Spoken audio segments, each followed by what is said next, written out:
Eh bien, bonjour à toutes et à tous. Bon appétit. Bienvenue à notre agora du jeudi 25 mars, notre 16e jour d'occupation. On a fait un couchage vers 22h en fait, ou alors les gens font comme ils veulent pour se coucher, mais on fait pas trop de bruit à partir de cette heure-là, parce que voilà. Je vais vous présenter des gens qui dorment là.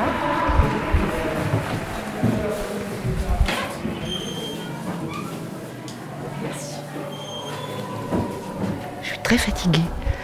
Donc mon esprit est beaucoup plus fatigué que quand je suis chez moi, en fait. Quand on est ici, on est en immersion totale. Enfin, après 24 heures d'occupation, je rentre chez moi, oui, j'ai l'esprit qui continue, qui va très vite, qui me ramène tout le temps à la lutte. Voilà, donc oui, effectivement, ça m'habite. Oui, c'est ça, c'est comme c'est énergivore, il y a besoin de couper. C'est quelque chose qu'on a légitimé tout de suite, dès le départ, dans cette lutte. Enfin, ici, à Gralle, en tout cas. De ne pas se culpabiliser parce qu'on s'extrayait du mouvement pendant 24 heures ou 48 heures.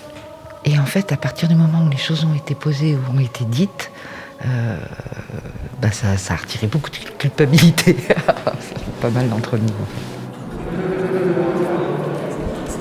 Habituellement, je me souviens très précisément de mes rêves. Et ça ne m'avait pas percuté, mais depuis que je suis en occupation, je ne me souviens pas de mes rêves. Je dois rêver, parce qu'il paraît qu'on rêve de toute manière. Mais je ne m'en souviens pas. Mais je dors très profondément, peu mais profondément. Là, d'être dans l'action, alors il y a de la fatigue, bien évidemment, mais en même temps, il y a une telle énergie collective et qui nourrit aussi. Mon premier rêve, c'est que la réforme, cette fameuse réforme de l'assurance chômage, soit annulée définitivement et qu'on n'en parle plus. Enfin, c'est parce que c'est catastrophique, Et pas que pour l'intermittence du spectacle, hein, pour tous les précaires, pour tous les emplois discontinus. Là vraiment, on est dans un monde mais plus que libéral, quoi. Nous on s'enrichit, vous crevez, on n'en a rien à foutre, quoi. Donc voilà, ça c'est mon premier grand rêve actuel, social. Mes rêves sont sociaux en fait actuellement. Que d'injustice, quoi, et tout pour diviser, c'est quoi l'objectif de tout ça ? Si vous voulez, en fait, je vous propose une petite chanson qui va pas trop être longue. C'est juste pour expliquer en fait qu'à l'hôpital, il y a trop de travail, à l'extérieur, il y a trop de chômeurs. Là, on occupe un théâtre, on va pas nous demander notre avis sur la réforme de l'assurance chômage. Pourtant, on parle que de ça. Mais pourquoi on vient pas nous écouter, prendre cette parole-là ? Pourquoi je suis moins légitime en tant que technicien de spectacle à parler de la réforme de l'assurance chômage alors que je suis au chômage depuis 25 ans. Depuis 25 ans, je suis considéré comme chômeur puisque je suis intermittent. Les énarques, les gens qui ont fait des études, les gens du gouvernement, ils ont une parole qui est légitime aussi, mais la mienne aussi, à égalité. Donc on pourrait s'entendre, discuter ensemble, dire vous avez cette vision-là, moi j'ai celle-là, comment on peut vivre ensemble. J'entendais un mec sur France Inter aujourd'hui qui parlait de nuances dans les propos, dans les débats. Il disait que pour l'instant, dans les réseaux sociaux, on est beaucoup dans le conflit, dans la lutte, dans l'opposition, dans le « j'ai raison, c'est ma certitude, c'est moi qui sais, si tu sais pas, t'es un connard », puis on s'insulte et puis ça monte. Alors, il disait, là, finalement, le grand vainqueur de ce genre de débat, ce serait peut-être la nuance, d'arriver à créer de la nuance pour pouvoir écouter l'autre, remettre en doute ce qu'on dit, être en quête pas d'une vérité, mais en tout cas de construire quelque chose ensemble. Donc je pense que les spectacles, c'est ça, c'est des espaces de création de nuances, de sens, justement, qui sont pas... Après, il y a des moments où on a besoin de s'engager, d'être plus dans la lutte frontale, parce que là, vraiment, on se fait marcher sur la gueule et il y a besoin de contester ça, quoi.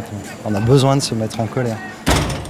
Bon, on a chanté Valser Signé tout à l'heure. Ah, super, jeudi 25. C'est bon ? Ciao. Ouais. C'est une société de mal-être qui s'est développée. Là, on est en train de casser toute la mécanique qui nous fait voyager. Donc on est dans du compensatoire tout le temps. Et à un moment donné, on ne peut plus compenser. Et on ne peut pas être simplement dans la dénégation, dans la colère, dans tu vois, ce sentiment qui est épuisant, quoi. Moi, mon rêve, il est que le voyage d'humanité, il prenne un autre essor, quoi. C'est un voyage qu'on fait.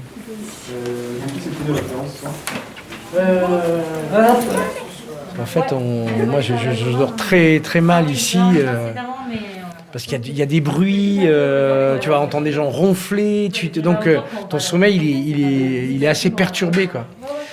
Mais des rêves, Ils sont, en tout cas, si j'ai rêvé, c'était chargé de ce qui s'était passé dans la journée.